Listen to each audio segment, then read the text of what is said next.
Yu Hyol, a third-rate warrior with no courage to his name, has lived a life built on false rumors and petty altercations. One day, his already pitiful existence takes a turn for the worse when Seolhwa, the woman he promised to marry long ago, reappears as a master martial artist ready to take action.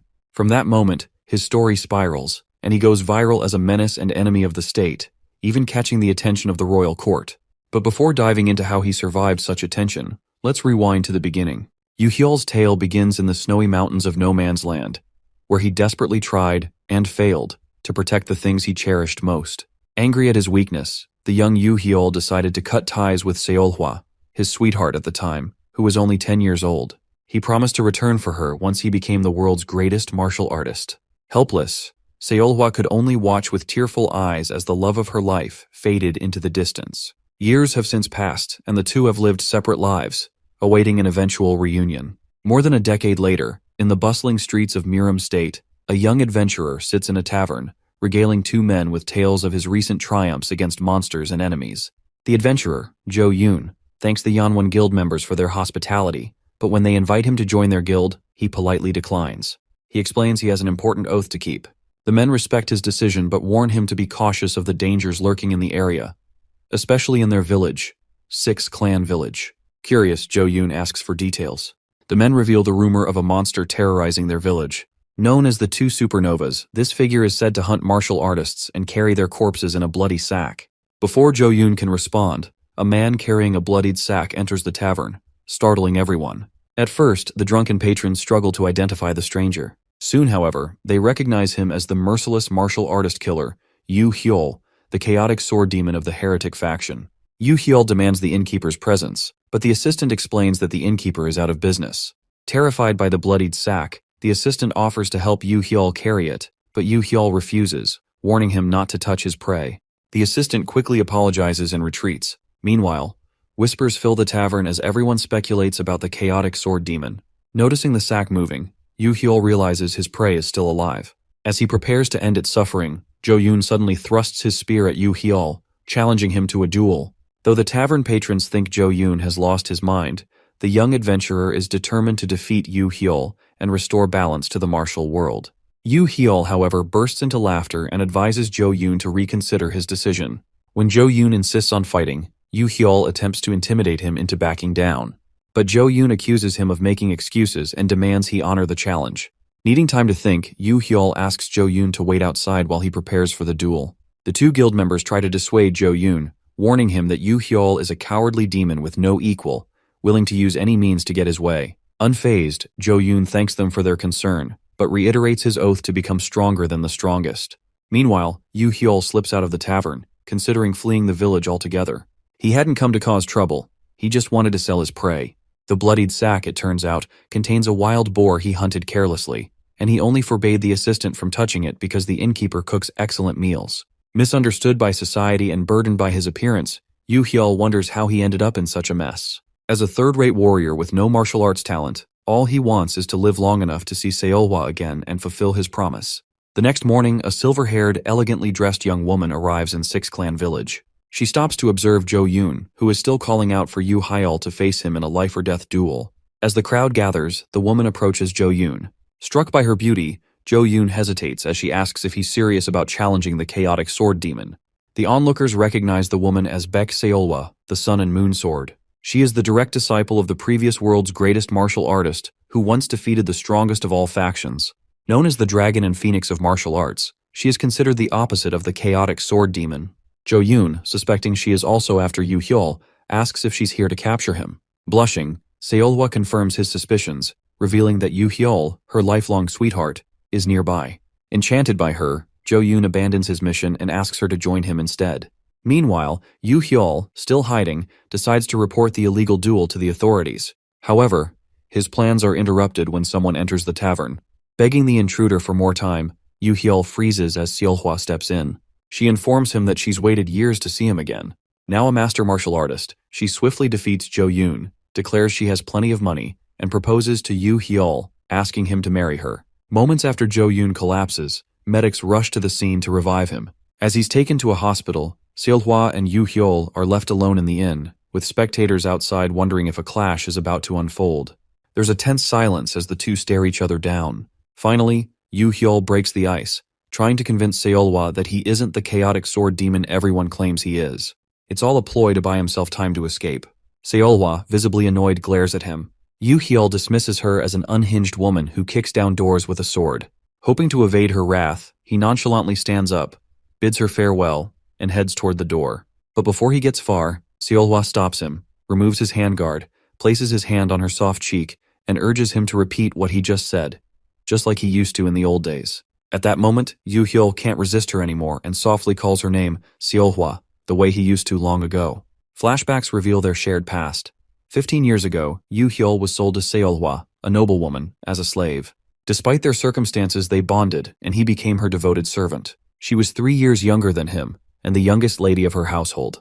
Yu Hyul confesses to himself that Seolhwa was the sole reason he ventured into the world and aimed to return to Jianghu, his beginning and end. As they sit down for tea, Yu Hyul quietly wonders if Seolhwa is still the same person he fell in love with. Breaking the awkward silence, Seolhwa asks if he plans to drink his tea. When he says yes, she questions why he's acting so strange and formal, despite his promise to stop doing so. Yu Hyul apologizes, addressing her as Lady Seolhwa, but this only angers her further. To appease her, he switches to her favorite nickname, Seola, and expresses how happy he is to see her again. Seolhwa softens, giving him an affectionate look, and says she's happy to see him too. Curious, Yu Hyul asks if she's become a martial artist. Seolhwa proudly confirms, saying she worked hard for the promise. Confused, Yu Hyul asks what she means, and Seolhwa recites the last words he said to her before they were separated as children. She reminds him of their promise and asks him to marry her again. This time, Yu Hyul panics, remembering the promise was incomplete. Seolhwa presses him, asking if he remembers their promise. Before he can respond, she mentions the rumors she heard about him and how they led her to him. Yu Hyul cautiously asks what she's heard, and Seolhwa accuses him of being a womanizer and a jerk. Shocked, Yu Hyul denies spreading such nonsense, insisting he only cares about their promise. But now that she's become a master martial artist, Seolhwa asks him once again to marry her. Yu Hyul hesitates and reveals that he's already been spoken for, referring to his involvement in a rental scam.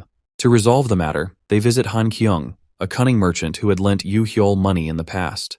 Upon seeing them, Kyung mockingly asks if the chaotic sword demon is there to repay his debt. Seolhwa steps in, acknowledging Yu Hyul's debt but chastising Kyung for using it to manipulate her lover. The confrontation creates an awkward tension in the room. Meanwhile, Yu Hyul reflects on how unfair it is that he's been funding Kyung's expenses under the guise of support, only for her to twist the story to paint him as the villain. Now that Seolhwa is here, thinking of him as her equal, Yu Hyul is terrified. He knows she'll eat him alive if she discovers he's been coasting through life while she worked tirelessly to become a master. Desperate, he silently pleads with Kyung to play along.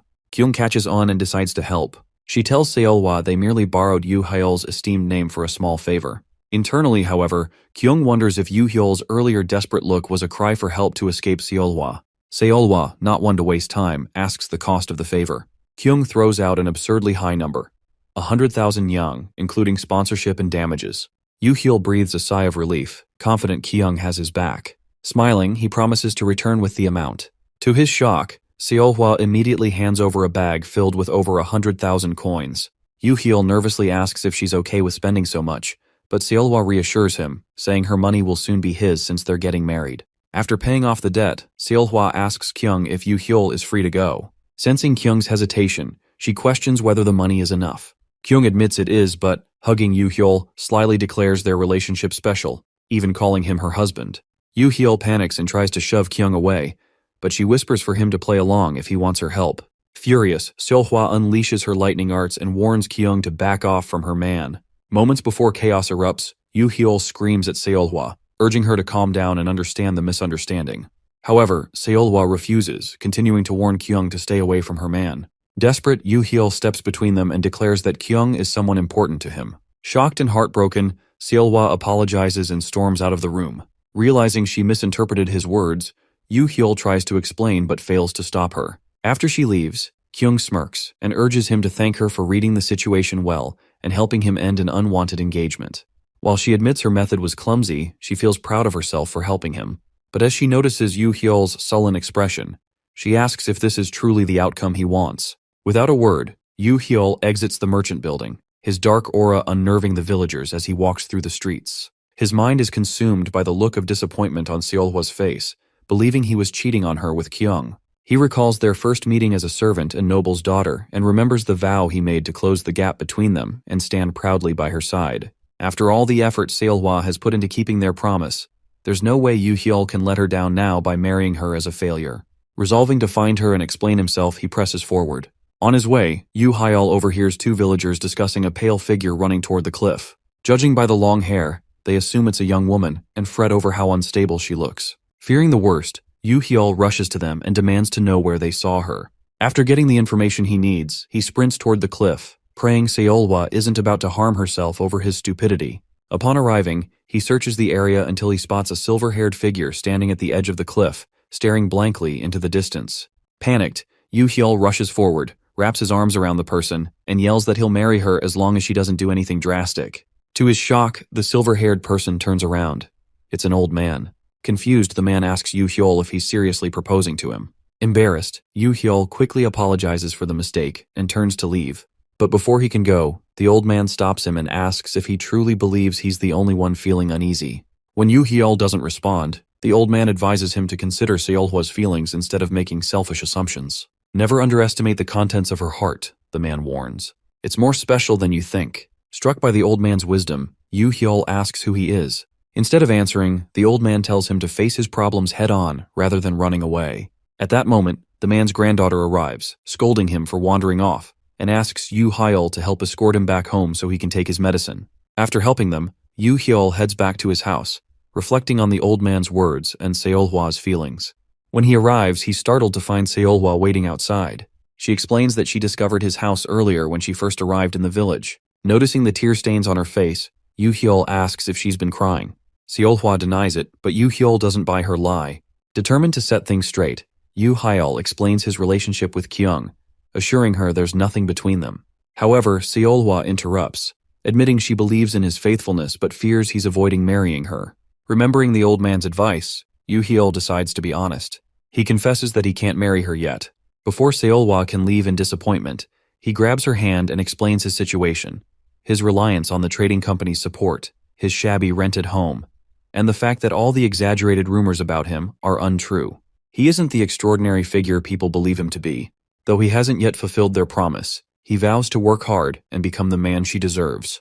He asks her to wait a little longer so he can propose properly and build a future worthy of her. Moved by his sincerity, Seolhwa embraces him tightly and agrees to wait until he's ready for marriage. But moments later, she playfully pushes him against the wall, leans in close, and whispers how special it will be to get married in front of their children. Yoo Hyul tries to object, but Seolhwa's slender leg presses against him, sending his body into overdrive. Nearby, the villagers hear Yoo Hyul's desperate screams, begging Seolhwa to take things slow. Misinterpreting the sounds, rumors spread that the Chaos Sword Demon is battling and overpowering the Star of the Sun and Moon Sword. As gossip swirls, an unidentified martial artist holding a long scroll discusses the rumors with her partner. Though dismissive of the details, one thing is clear. The Chaos Sword Demon defeated the Sun and Moon Sword. Intrigued, the fighter declares her intent to challenge the last star standing in her way and claim the title of the greatest prodigy of their generation. If successful, she vows the title of greatest under heaven will belong to the Sancheon Tang clan. The following day, Seolhwa wakes up early, blushing all over from a night she'll never forget. Sitting on the balcony, untangling her hair and smiling at nothing in particular, her peaceful morning is interrupted by an unexpected visitor at the house's entrance. The man, clearly angry, starts shouting and demanding that the so-called Chaos Sword Demon, Yoo Hyul, come out and settle their differences like men. As the man continues yelling and listing Yoo Hyul's supposed transgressions, an irritated Seolhwa appears behind him, pressing her sword against his throat. Calmly, she asks if it's his death anniversary, offering to speed up the process.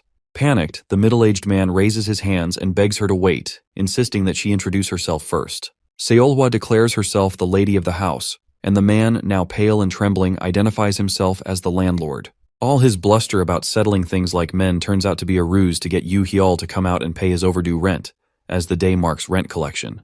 Rolling her eyes, Seolhwa wakes Yoo Hyul and leaves him to handle the landlord while she prepares breakfast. When Yoo Hyul joins the landlord, he apologizes for the dramatic morning, but the man angrily complains about Seolhwa's earlier attempt on his life. Brushing past that, he grumbles about the mess Yoo Hyul left at the inn while he was away, and, more importantly, questions the bloody boar carcass lying nearby. When Yu Hyul casually offers the boar as rent payment, the landlord's temper flares, and he pins Yu Hyul against the wall, ready to strike. Just then, Seolhwa reappears holding a butcher's knife and wearing her signature death stare. Her presence instantly restores order. Calmed down but still curious, the landlord asks about the crazy swordswoman calling herself the lady of the house. Adding his personal observation, he remarks that she's hot as hell. Yu Hyul, unimpressed, reminds the landlord of his promise to stay loyal to his old lady from back in the day. When the landlord realizes Seolhwa's true identity as Baek Seolhwa, the sun and moon sword, he's left speechless. Switching gears, the landlord brings up a rumor spreading across the nearby villages. While he initially dismissed it as nonsense, recent events have made him second guess. When Yu Hyul asks for details, the landlord explains that people are claiming the Chaos Sword Demon hypnotized the sun and moon sword. Infuriated by the absurdity, Yu Hyul does his best to assure the landlord the rumors are false. As the conversation continues, Seolhwa brings out a neatly prepared breakfast and proceeds to spoon-feed Yu Hyul in front of the landlord. The cringeworthy scene nearly causes the landlord to choke as Seolhwa sweetly asks Yu Hyul if the food tastes good. Once he recovers, the landlord warns Yu Hyul that all eyes are now on them, and the union of the two stars is the talk of the town. Seolhwa firmly declares her unwavering love for Yu Hyul, promising to stand by him through thick and thin. This heartfelt declaration motivates Yu Hyul to work harder, be determined to get a proper home for them in the future, and propose to Seolhwa with pride.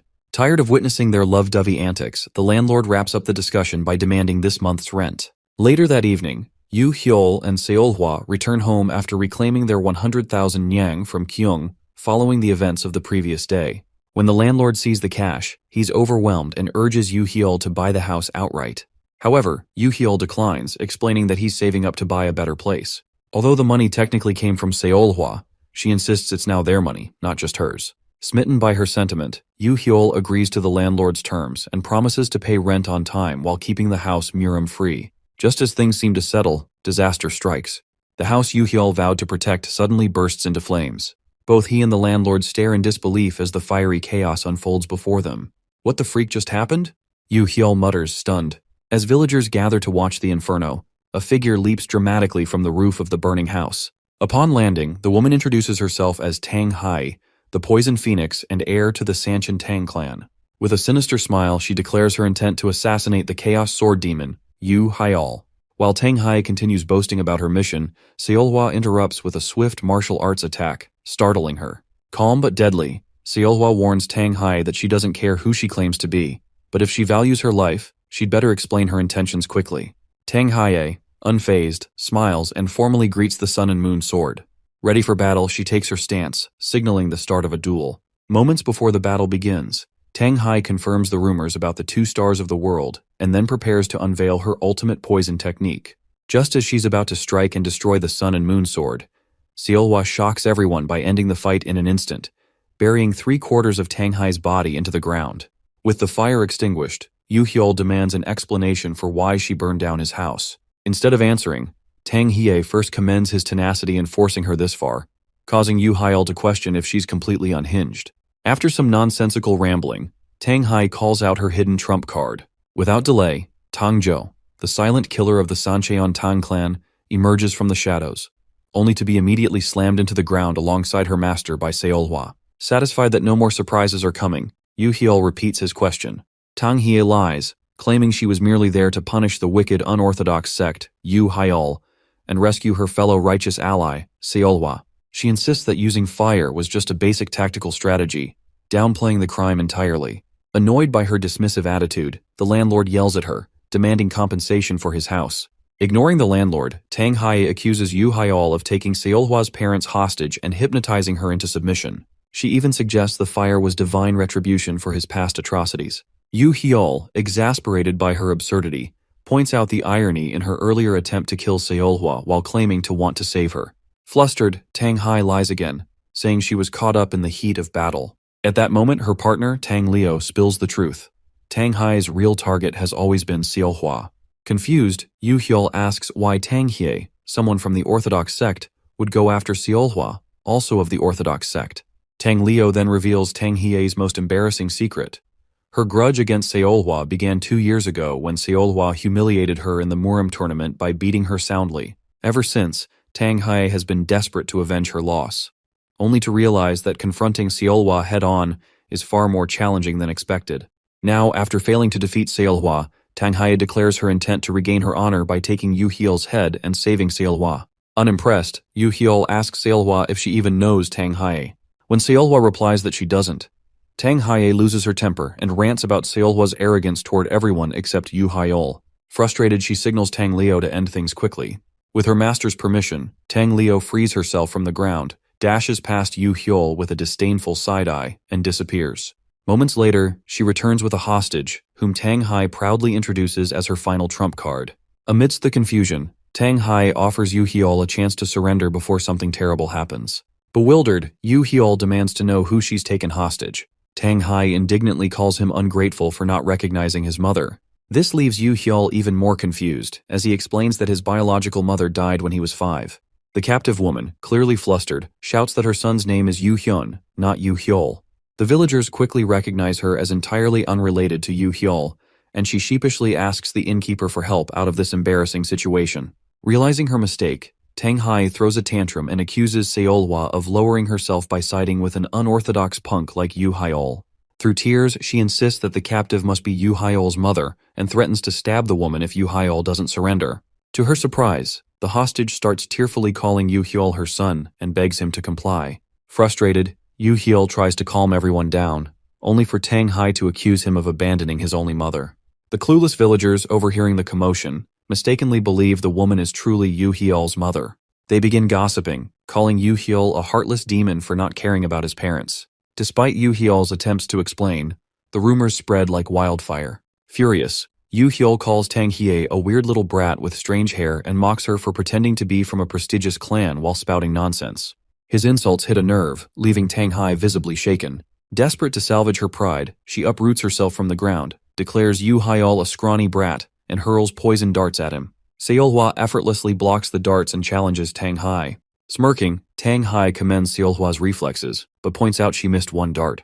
Before Seolhwa can react, the dart strikes Yu Heol, knocking him out instantly. Almost immediately, Seolhwa starts regretting her sluggish reactions to Tang Hae's attacks, as she calls Heol's name several times to confirm he's okay. Just as she's about to give up hope, Yu Heol opens his eyes and assures her that he's a-okay. Seolhwa hugs him so tightly that even Heol starts feeling guilty for worrying her unnecessarily. Soon after, the landlord asks Heol if he's truly fine, as he seems pretty down earlier, but then Heol says it's just a needle prick after all, so there's no real damage done. Just then, the crazy dwarf Bayach screams at the top of her lungs and assures Heol that he's as good as dead already, since she already infused the needle with the Sancheon clan's ultimate poison, 100 fragrance root acid. In any moment from now, the poison will spread through his body and reach his Dantian spots. Once that happens, the poison will infect the Dantian and multiply itself through Heol's internal energy reserves, causing supreme agony and death. In other words, the more internal energy Heol has, the more deadly the poison is. After rambling on for several seconds about how the poison kills masters, Tang Hae waits for Heol to cry out in agony. However, after a brief pause, nothing happens, as Heol still only feels a slight sting. Soon, she starts doubting herself when she finds Seolhwa and Heol chatting about treating his needle wound.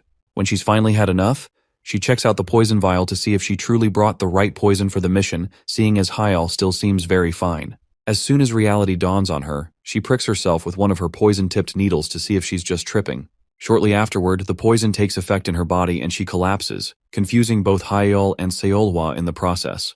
Hours later, Tang Hae finally comes to and finds herself in a weird house wearing a weird dress. Seconds after waking up, she throws a tantrum and asks Heol, who's near her, to tell her where she is. Heol tells her they brought her to the village doctor's place when they found her writhing in severe pain from the poison she infused into her body. Now that she's back on her feet, Heol asks if she still wants to kill him or not.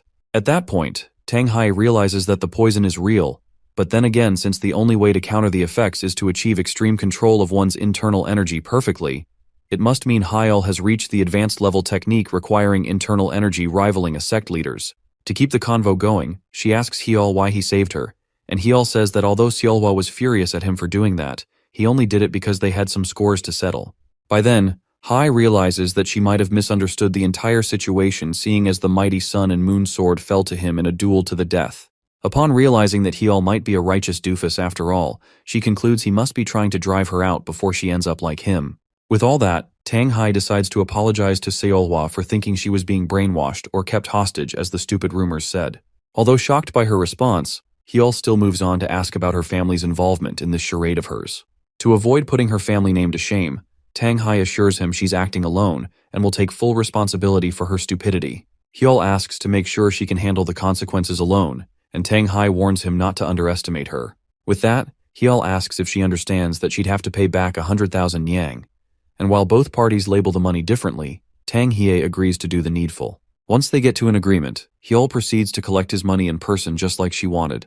To do this, Hyul takes Tang Hai to the Pengwol Inn and makes her start work there as an attendant. After doing the hardest work of her life in just 5 minutes, Tang Hai confronts Hyul and asks him why she's doing such back-wrenching work. Well, Hyul says she needed help, so this is what he could come up with. With Seolhwa in his arms, Hyul menacingly asks if she'd want to do something else, but then again, Tang Hai knows her place immediately and continues working. Soon after taking care of that, Hyul politely asks Seolhwa to get off him since he's fine now, but then Seolhwa refuses to do so since she doesn't know what Tang Hye might do next. Hyul assures her that Tang Hye is working to pay for her mistakes, so they shouldn't be worried about her. Seolhwa then promises to handle matters her way next time so he doesn't get hurt. After seeing how uncomfortable Hyul looked, Seolhwa asks if he feels that awkward with her on his lap like that. To avoid incurring her wrath, Hyul holds his wife tightly and snuggles her in the cutest way possible to give the other customers a cringy show to watch. After the show, the duo wonders where Tang Hai's partner Gio ran off. At that instant, Gio's seen on the streets complaining about how stressful it is to wear a mask to cover her real face. After acknowledging Seolhwa's power, she removes the mask, reveals her beautiful face, and promises to see her rival, Yoo Hyul, on her next visit to the Six-Clan village. Given how much Gyeonghu, the city where he grew up, has taken from him, Yoo Hyul resolves to become stronger so he can stop failing to protect what's precious to him. To achieve this, he trains under Seolhwa's supervision during the day and seeks her feedback at the end of each session. During one such session, Yoo Hyul removes his shirt, exposing his abs, which leaves Seolhwa struggling not to stare at his well-defined physique. After finishing his training for the day, he asks Seolhwa for her thoughts on his regimen. However, before she responds, Hyul reflects on the last time he asked for her opinion on his strength. Even if she tried to be kind, he knew he was pathetic, incapable of even basic skills like proper breath control. Bracing for criticism, Hyul is taken aback when Seolhwa compliments his well-trained external energy, his muscles. After a brief, affectionate moment, she shifts to discussing his internal energy. To avoid revealing his terrible state, Hyul claims he plans to focus on that separately in the future. Back at the inn, Seolhwa promises to help her boyfriend circulate his QE and improve his internal energy as a true energy master. She is unaware, however, that Hyul has no internal energy to begin with. Despite admitting she's never done true energy training with someone else, Seolhwa urges Hyul to align his dantians with hers to give it a try. Encouraged, Hyul hopes to gain some internal energy through this process. However, when he considers the locations of her upper, middle, and lower dantians, her face, chest, and pelvis, he concludes that Gyeonghu is truly a place where survival of the fittest rules. As they begin the ritual, Tang Hye, the unpredictable newcomer, bursts into the room, blowing the door off its hinges and yelling at the duo for attempting true energy training without her. When she sees their awkward position, she jumps to conclusions, accusing them of undressing for some other purpose. Moments later, the innkeeper, who is also the landlord, arrives looking for Tang Hai. Spotting the destroyed door and disheveled room, he scolds Seolhwa and Hyul, calling them ungrateful brats for ruining the place he kindly rented to them. Annoyed by the chaos, Hyul, who feels he should be the one angry, grows increasingly frustrated. Amidst the commotion, Kyung, the merchant leader, arrives and calms the situation. She then informs Hyul about trouble brewing at his home. Initially suspicious, Seolhwa questions whether Kyung is there to cause more problems, but Kyung presents an enticing proposal, a chance to earn urgent funds to find a new place to stay. Accepting her offer, Hyul, Seolhwa, Tang Hye, and Kyung travel through the mountainside toward their new point of interest. Along the way, their caravan is ambushed by bandits, who order the riders to halt and surrender their belongings. While the bandits intimidate the riders, one ventures to the back of the carriage and opens the door, only to find Hyul, Kyung, Seolhwa, and Tang Hye staring him down. Startled, the bandit has his ponytail cut off and flees, terrified. Shortly after, the group captures the remaining bandits and ties them up. Once the captives are secured, Kyung explains that the real threat is a group of Green Forest bandits entrenched nearby. As a branch of the Green Forest main headquarters, they've become skilled martial artists and pose a significant danger. Though they avoid drawing the government's attention, they've grown increasingly violent, attacking travelers along this path. Kyung reveals she hired Seolhwa and Hyul to protect the caravan because it carries valuable cargo. Hyul, who accepted the job for the pay, remains puzzled about Tang Hai's presence. Tang Hai defends herself, insisting she can't stand by while innocent people suffer at the hands of villains. She declares she'll assist for a sum of 100,000 nyang. Annoyed, Hyul questions her logic, sparking an argument. Their bickering is cut short when the rider signals the caravan to prepare for an impending attack by the Green Forest bandits. Determined to prove her worth, Tang Hai steps outside, ready to face the bandits alone. Spotting her exit, the bandits assume she's the strongest warrior among the group. Despite her initial bravado, Tang Hai becomes visibly nervous upon seeing their strength, but loudly declares they shouldn't expect mercy from her.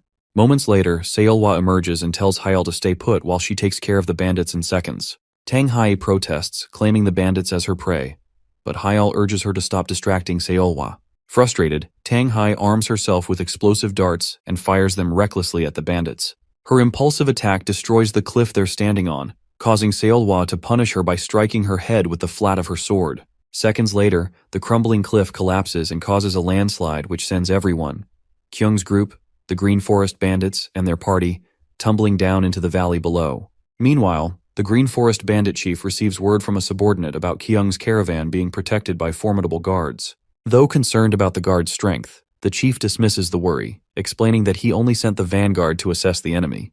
Confident reinforcements from the Green Forest main base will soon arrive. He believes the situation is under control. However, his mood changes when he hears the vanguard has been wiped out. Before he can commend Kyung's guards, he's informed that both the guards and the target were wiped out as well. In the aftermath of the chaos, Hyul awakens to find himself awkwardly sprawled over Kyung's slender, wet body, with Seolhwa nowhere in sight. A few hours before their journey, Kyung discusses hiring the Chaos Sword Demon as her escort with her subordinate.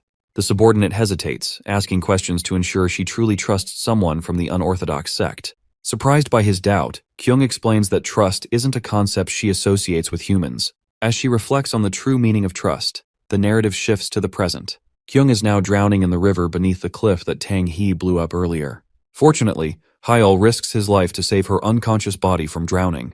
Once on the riverbank, Hyul curses Tang Hye for causing the landslide and covers Kyung with his coat before setting her down. Assessing their situation, he considers himself lucky the landslide didn't bury them. Despite this, he fears they might be stranded, as starting a fire would attract the Green Forest bandits. Thinking of Seolhwa, Hyul convinces himself she is safe since she's far stronger than him. For now, he focuses on finding a way down the mountain without hindering her. Just as he resolves to act, the Green Forest bandits ambush him. Devastated and outnumbered, Hyul arms himself, demanding to know who they are. The bandits, noticing his wound, coat, and rough face, mistakenly identify him as the infamous Chaos Sword Demon. Murmuring among themselves, they confirm his identity and commend him for capturing Kyung, leader of the Eternal Trading Company. They then demand he hand her over to them. Seizing the opportunity, Hyul plays along, pretending to be the reinforcement their chief hired.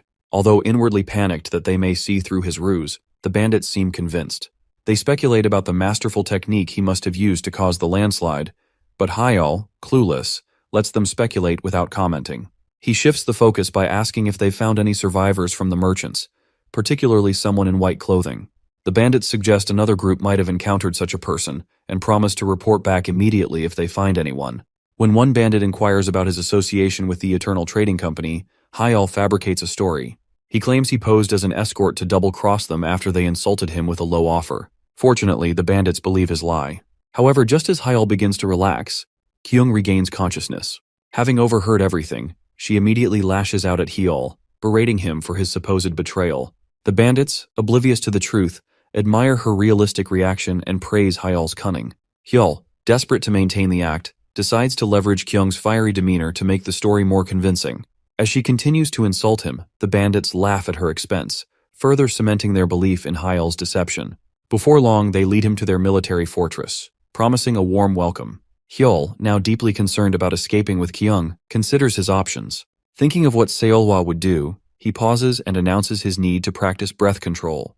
The bandits, assuming he must recover from using an ultimate technique, agree but insist on guarding him while he rests. Annoyed, Hyul dismisses their help, claiming he can't entrust his safety to weaklings. He convinces them to let him train alone, though they still insist on watching over Kyung. Frustrated, he insults them, muttering remarks that also anger Kyung. Once he secures a safe distance, Hyul frees Kyung from her bindings and compliments her acting. Confused initially, Kyung realizes he's been pretending and begrudgingly goes along with the charade. Still, she questions why he didn't simply defeat the bandits outright.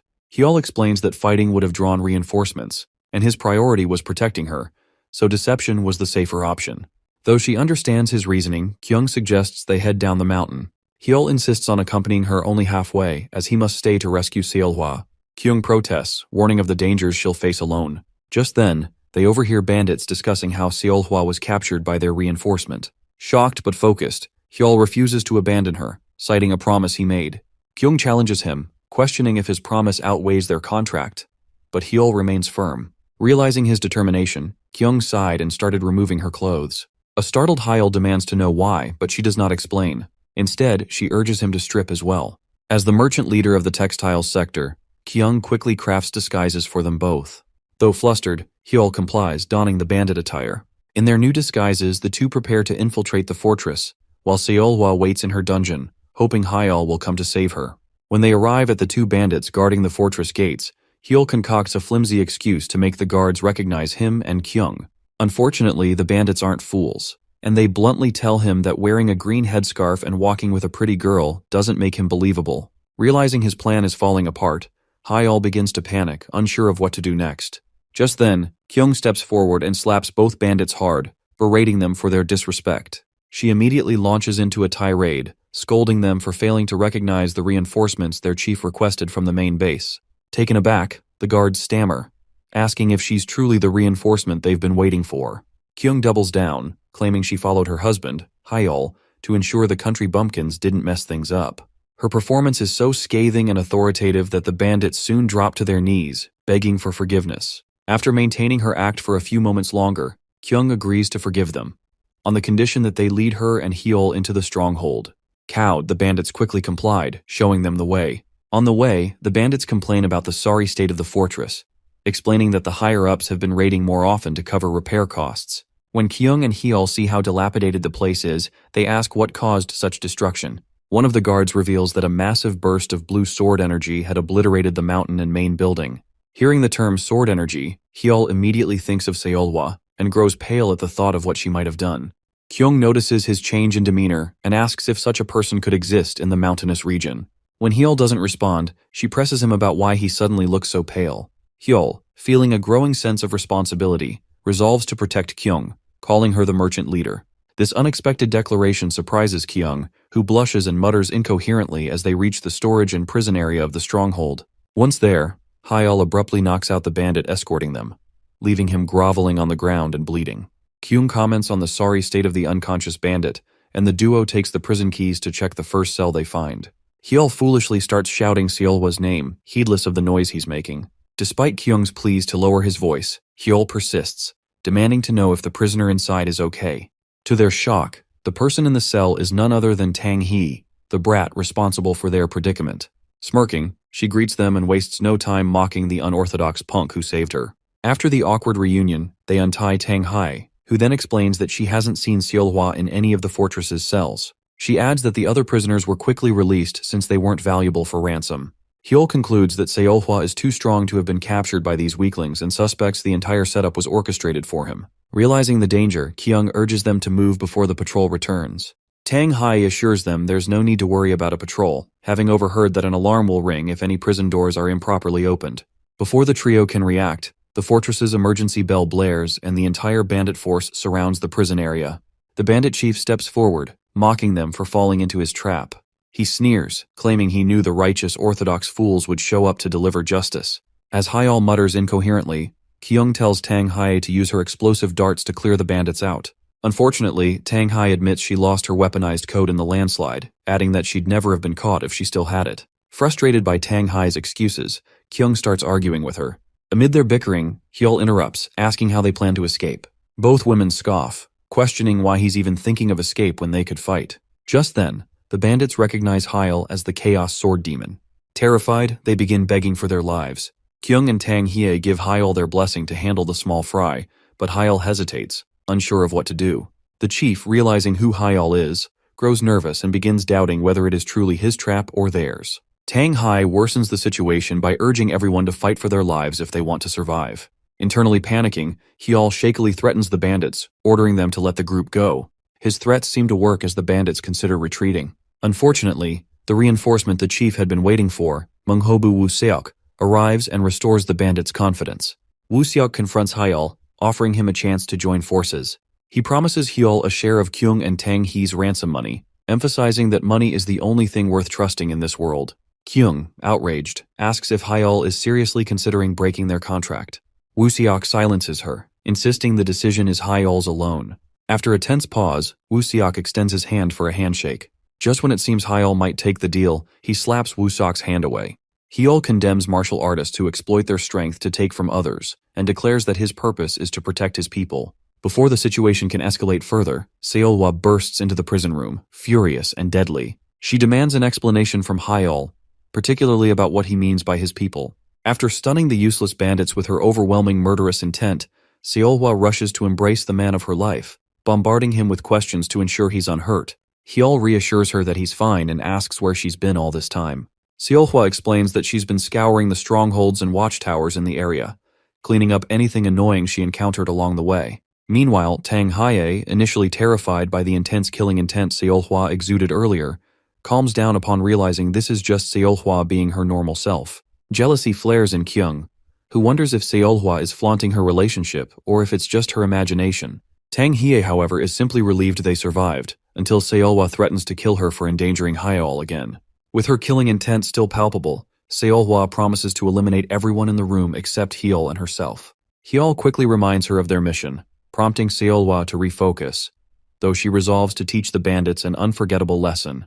Despite Hyol's attempts to calm her down, she remains unrelenting. Their tense moment is interrupted when Wu Seok attacks Seolhwa from behind with his deadly axe.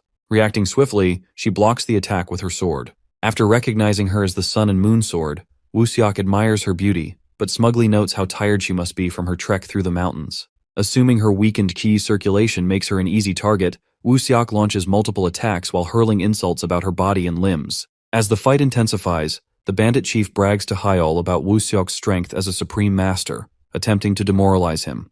Watching Seolhwa fend off the relentless assaults, Hyol grows concerned for her and considers stepping in to help. However, before he can act, the battle escalates to such dangerous levels that interference becomes impossible. At one point, Wu Seok, enraged by Seolhwa's composure, unleashes a series of even stronger attacks. Seolhwa blocks them all, her calm expression only infuriating Wu Seok further. As round 2 begins, Seolhwa admits to Hyol that she's tired and needs a moment to regulate her ki. Wu Seok, boiling with rage, vows to kill them all. Unleashing his full strength, he channels a lifetime of mediocrity into a single, devastating attack meant to end everything. Recognizing the danger, Hyol warns Seolhwa to be careful. Calmly, she tells Hyol she'll need his help with breath control, true energy, and guidance. Hyol agrees, promising to support her as long as she keeps her focus ahead. The massive strike, powerful enough to split a 1,000-pound boulder, hurtles towards Seolhwa. Knowing she can't kill Wu Seok without inciting a bandit war, Seolhwa resolves to break him mentally instead. Using her ultimate technique, Twilight's Dawn, she splits the prison cave in half and knocks Wu Seok unconscious. The resulting explosion causes the entire prison structure to begin collapsing. With time running out, Hyol grabs Kyung while Seolhwa hauls them out to safety. Tang Hae, refusing to be left behind, clings to Seolhwa's feet as the entire bandit stronghold crumbles. Hours later, after reaching safety, Hyol presents Kyung with the precious cargo she was delivering to her contact. He explains that Seolhwa went out of her way to recover and protect it. Grateful for the effort, Kyung asks where Seolhwa is. Hyol replies that she's busy treating survivors buried under the rubble, with Tang Hai assisting her. Regarding the chief and Wu Seok, Seolhwa shattered their dantians and restrained them separately, ensuring they were unable to cause further harm. Kyung, recognizing the financial losses they've suffered at the hands of these bandits, plans to collect the bounty on them to recoup some damages. Now relieved her cargo is intact, Kyung lets Hyol off the hook. After hearing Hyol babble about one of Seolhwa's warnings, Kyung grows worried over baseless assumptions. She asks him what he would have done if he had to face Wu Seok, given his supposed equal strength to Seolhwa. Hyol lies, admitting it would have been a bad matchup for him. Kyung then questions why he didn't hand her over to Wu Seok earlier, as it might have been more beneficial for him. Confused, Hyol reminds her of their promise. He vowed to protect her and was simply fulfilling his part of the deal. Hearing this, Kyung's mood brightens, and she bursts into laughter, teasing him about the caravan. After some playful banter, she turns to Yu Hyul, blushing, and confesses that she can finally trust him. Moving on, Kyung insists they get the caravan moving, emphasizing that wasting time is a grave sin for merchants. In her usual spirited manner, she playfully sentences Yu Hyul to death by the authority of the nation's law. After the entire ordeal, Kyung and her party return to the six-clan village to deliver the bodies of Woo Seok and the bandit chief. Upon inspecting the corpses, Elder Hyunsung, the second in command of the county, commends Kyung's trading company for their efforts and promises to ensure the bounty is delivered soon. Kyung thanks the elder for his support, but Seolhwa notices Hyul's uneasy demeanor and asks what's wrong. Hyul admits that he feels awkward being near the government building and is considering waiting outside. At that moment, Elder Ji-hyun, the top official of the county, overhears their conversation and blames the accursed government non-interference policy for preventing him from apprehending scum like Hyul on the spot. Even when his subordinate highlights Hyul's contributions in capturing one of the Green Forest's most notorious criminals, Ji-hyun refuses to listen, instead yelling and insisting they remember the atrocities committed by the Chaos Sword Demon. Before the situation escalates, Kyung steps in and informs Ji-hyun that she has no intention of resisting Hyul. However, if Ji-hyun provokes him further, it could spell trouble for everyone. Taking the hint, Ji-hyun grudgingly backs down and invites the group to dine at the in-house restaurant. Inside, Hyul expresses his discomfort about dining in such a place. Kyung takes the opportunity to explain the non-interference policy, which, though once a tradition, was solidified into law by the imperial decree. While she understands the government's frustration at letting a criminal walk free, especially in their presence, she also sees why the policy exists. Since the Great Demon Cult War, Murim's influence has grown substantially, granting them control over taxes and military power in their territories. This has created a chaotic era where two nations coexist under one emperor. Their conversation shifts to how Murim contributors receive leniency compared to ordinary criminals. Unless someone commits banditry or directly attacks the government, interference is prohibited. Before the discussion ends, Kyung warns Hyul to stay hidden the next day when they deliver the precious cargo to its recipient. When Hyul asks why, Kyung explains that the recipient is a dragon. Clarifying her metaphor, she explains that in this context, dragon refers to martial artists who have reached the pinnacle of their craft, capable of manifesting internal energy into QI. Those who reach such heights young are known as phoenixes in the Orthodox Murim and are revered as the next generation of martial elites. Hearing this, Hyul marvels at how incredible dragons must be. Kyung, however, dismisses the titles as mere labels, implying they're not as special as they seem. At this point, Tang Hae, the group's self-proclaimed fool, proudly announces that she's one of the youngest phoenixes, known as the Poison Phoenix. Hyul's excitement immediately sours, and he agrees with Kyung that the titles are meaningless. Offended, Tang Hae hurls insults at them until Kyung silences her to reveal the identity of their contact. She informs them that the martial dragon they'll meet is called the Future of Mount Hua, a figure she advises them not to take lightly. Seeking more details, Kyung asks Tang Hae if she knows anything about the martial dragon. After some nonsensical babbling, Tang Hae declares the man is anything but ordinary. Hearing this, Seolhwa and the others jokingly conclude that if someone as unusual as Tang Hae considers him abnormal, they're in for a treat. Tang Hae, realizing their jest, becomes furious and rants further. As the night wears on, Kyung ends the argument and takes the group to an inn to rest. At the inn's reception desk, Kyung requests 4 private rooms. However, an irritated Seolhwa interrupts, slamming her fist on the desk and demanding 2 double rooms instead, threatening the receptionist if she refuses. Intimidated, the receptionist quickly complies. Later, the group retires to their rooms, Seolhwa and Hyul in one, and Kyung with Tang Hae in the other. After bathing, Tang Hae notices Kyung standing near the wall separating their room from Hyul's, attempting to eavesdrop on the couple. When Tang Hae jokingly asks if Kyung is a rebellious teenager, Kyung angrily tells her to mind her business. Unbothered, Tang Hae flops onto the bed and advises Kyung to get some sleep. Kyung ignores her and continues eavesdropping. Meanwhile, in the other room, Seolhwa steps out of the bath wearing a revealing robe. Noticing Hyul's flustered reaction, she reminds him of his promise to help her with breath control in the bath and asks why he didn't show up. Feeling his resolve weakened, Hyul nervously asks why she's dressed so seductively. Seolhwa explains that her clothes are drying and she borrowed the robe temporarily. Leaning in, she pins Hyul against the wall, hugs him tightly, and tells him to decide their next move since she belongs to him. Summoning his courage, Hyul assures her that he loves everything she does for him. They embrace and reaffirm their love for each other. Back in Kyung's room, her eavesdropping is interrupted when something crashes against the window. Turning to investigate, she spots a messenger owl stealing the cargo meant for delivery. Panicking, she screams, raising the alarm.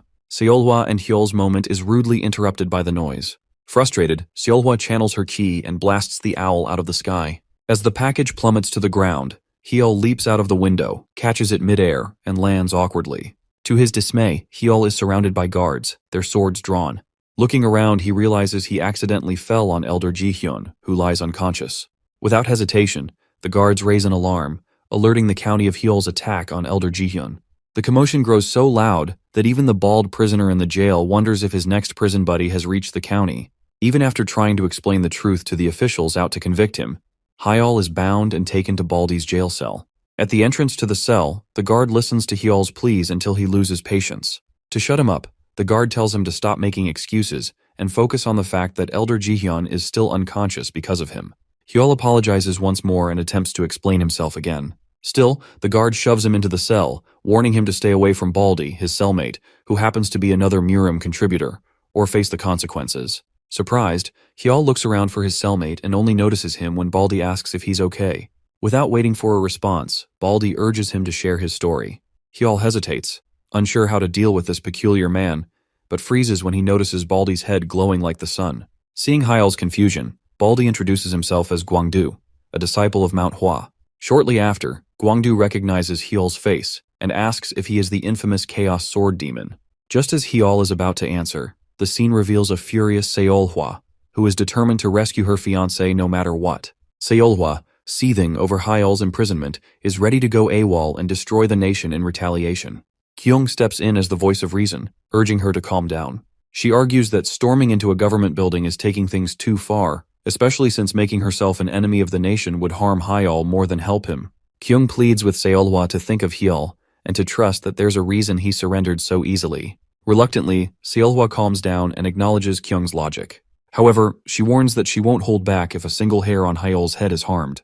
Kyung promises to clear up the misunderstanding while urging Seolhwa to lay low with Tang Hye. Speaking of Tang Hye, Kyung quickly realizes the brat is no longer in the room and throws a tantrum. Unbeknownst to them, Tang Hye is already hatching another of her reckless plans. This time, to break Hyol out of prison and sneak him out under everyone's noses. Proud of her genius idea, she moves, incapacitating the guards outside the prison. Meanwhile, Gwangdu, or Gwan for short, listens to Hyol's story and becomes the first person to truly understand him. Hyol, in turn, is shocked that Gwan, a member of the Orthodox sect, trusts his words instead of blindly believing the rumors. Gwan explains that he doesn't believe in rumors and sees all martial artists, orthodox or unorthodox, as pursuing the same path. At this moment, Hyol realizes why Gwangdu's Taoist name includes the character for light. After some hesitation, Hyol asks why Gwan is in jail. Embarrassed, Gwan admits that he punched Hyunsung, the county magistrate, after an incident involving a rampaging horse that panicked upon seeing the glare from his bald head. Hyol looks at Gwangdu's shiny head and immediately understands why the horse freaked out. Despite his embarrassment, Gwan adds that his punishment ends today, after which he will retrieve an item for his sect leader. As Hyol pieces things together, he realizes that Gwangdu is Kyung's contact. Before he can say anything, an explosion outside interrupts them. Moments later, Tang Hye bursts in, declaring herself Hyol's secret savior and demanding 10,000 yang as payment. Hyol urges her to keep her voice down, but Tang Hye dismisses his concern, bragging that she's already knocked out all the guards with acupoint strikes. Recognizing her, Gwangdu calls out Tang Hye, and the two immediately start bickering. After some heated exchanges, Gwangdu asks why she's rescuing Hyol. Tang Hye refuses to admit she owes Hyol, which would hurt her pride. She frees Hyol from his restraints and tells him to leave the county fast before Elder Ji-hyun retaliates. As they prepare to leave, Tang Hye casually mentions the Sun and Moon Sword wreaking havoc in search of Hyol. This name alone enrages Gwangdu, who emits a deadly aura. He asks if the Sun and Moon Sword is truly in the county. Before Hyol can respond, Tang Hye blurts out that Hyol is her fiancé. This revelation causes Gwangdu to redirect his anger at Hyol and attempt to punch him. Hyol narrowly dodges, demanding to know why Gwangdu is attacking him. Apologizing for his outburst, Gwangdu explains that while he has no issue with Hyol as the Chaos Sword Demon, knowing he is engaged to the Sun and Moon Sword changes everything. With a deadly glint in his eye, Gwangdu declares that they must now fight to the death. If you're wondering what Seolhwa did to make Gwangdu so furious, here's a little backstory. During the final stages of the Murim competition, Seolhwa was matched up against a young Gwangdu. She defeated him so thoroughly that he temporarily lost the ability to speak after the fight. Back then, the one thing Guangdu cherished more than his life was the few strands of hair left on his nearly bald head. Despite the humiliating defeat at the hands of the overwhelmingly strong Seolhwa, Guangdu had no regrets as he managed to protect his precious hair. But his relief was short-lived. Just as the fight ended, Seolhwa grabbed him by his hair and asked the referee if the match was over.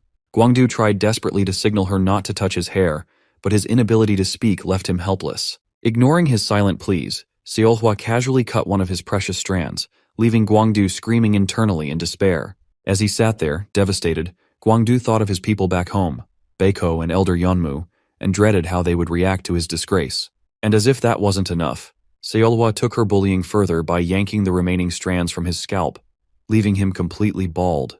The sunlight glaring off his bare head was the final blow to his pride, and all he could do was let out a silent, desperate scream. From that moment on, Guangdu swore vengeance on Seolhwa, now known as the Sun and Moon Sword. Fast forward to the present, and the enraged Sun and Moon Sword warrior, Seolhwa, is seen rushing toward the government office, realizing how vague Kyung's plan is. Kyung, who is beside her, begs her to remain calm, even if Guangdu acted first.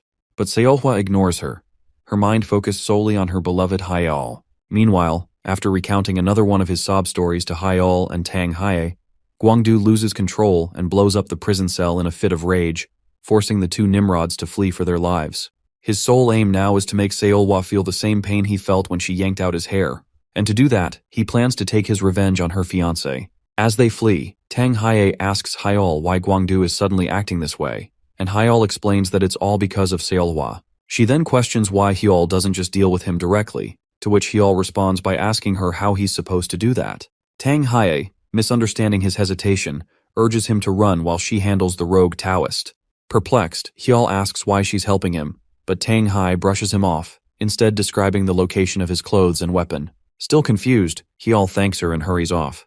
Shortly after he leaves, a legendary matchup unfolds between the dragon, Tang Hae, and the phoenix, Guangdu, with both fighters eager to prove their strength. Meanwhile, Hyol arrives at the location Tang Hae described, and after searching high and low, finds his belongings. Snuggling his warm coat and sword, he steels himself to locate the merchant leader's item. However, before he can proceed, Elder Hyunsung appears and demands an explanation for Hyol's presence. Just as Hyunsung is about to speak, an explosion from the ongoing fight knocks Hyol off his feet.